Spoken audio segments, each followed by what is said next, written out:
ছোট্ট একটা ট্র্যাজেডি বলবো। সেদিন আমার সাথে কি হয়েছিল। 5ই আগস্ট যেদিন দেশ স্বাধীন হয়, সেদিন মানুষের গণ্ডগোলের জন্য, মানুষের লুটপাট করার যে মনোমানসিকতা, আঘাত করা এবং আগুন দেওয়ার যে মনোমানসিকতা, সে আগুনটা আমার বাসাতেও লেগেছিল। বাট এই আগুনটা আমার বাসায় দেওয়া হয় নাই, পাশে দেওয়া হয়েছে বিধায় আমার বাসায় আগুনটা ধরে। সেই দিন আমি বাসায় ছিলাম, আমি অন্য জায়গায় থাকি, আমার আব্বা আম্মা অন্য জায়গায় থাকে। হঠাৎ করে আমার ফোনে কল আসলো, আমার বোন কল দিয়েছে। কলটা ধরে আমি শুনতে পাচ্ছি আমার বোন প্রচণ্ড চিৎকার করতেছে, কান্নাকাটি করে, অবস্থা খুবই খারাপ। I was so happy because আমরা জাস্ট এই তো সংবাদ পেয়েছি, দেশ স্বাধীন হয়েছে, দেশে আমরা একটা সুন্দর রাজ্য পেতে যাচ্ছি।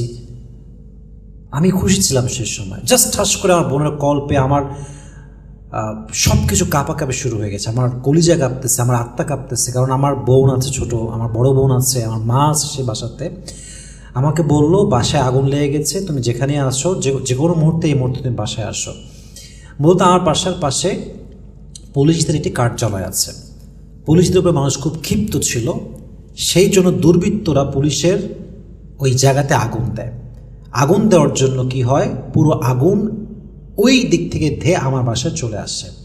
এবং পুলিশের ওই যে কার্যক্রমের প্লেসটা, যেই জায়গাটা, যেই প্লেসটা, ওইটাই আমার বাসার দুইটা দেওয়াল একদম অ্যাটাচড। 2 ইঞ্চি বা এই হালকা পরিমাণ ফাঁক হবে, একদম অল্প জায়গার ভেতরেই দুইটা জায়গা, ওটা একটা, আমাদের বাসা একটা। তো যখন আগুন লেগেছে, আমার মা প্রথমে বুঝতে পারেন নাই। আমার মা বাসায় ছিলেন, আমার ছোট্ট একটা বোন আছে বুসরা, সেও বাসায় ছিল। তো আমার রুমটা হচ্ছে ঠিক পুলিশের, মানে যেখানে আমি থাকতাম এক সময়, খুবই কম থাকা হয়, এখন বাসায় গেলে মাঝে মাঝে থাকি, সেই রুমের সঙ্গে হচ্ছে পুলিশের ফাঁড়িটা। তো আগুন যখন লাগে, আমার মা গরম গরম ফিল করছিলেন বাসার ভেতরে।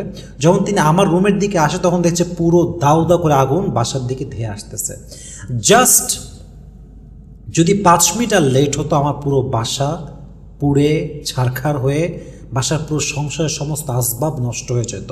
অ্যাট দ্য সেম টাইম বাবা মসজিদে মুয়াজ্জিনকে এলান করিয়েছেন।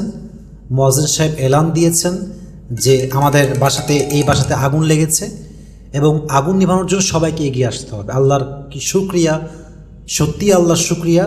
এলাকার মহিলা, মেয়ে, লোক, আশেপাশের সবাই বালতি নিয়ে, জগ নিয়ে, যে যা নিয়ে পেরেছে সবাই আসছে এবং পুলিশ ফাঁড়িতে আগে তারা আগুন নিভিয়েছে। এবং ওখানে নিভানোর জন্য আমার বাসায় পুরো আগুন লেগে ধ্বংস হয় নাই। বাট যদি সেদিন মানুষ এগিয়ে না আসতো, জনগণ, তারা পুরো বাসাটা পুড়ে ছারখার হয়ে যেত।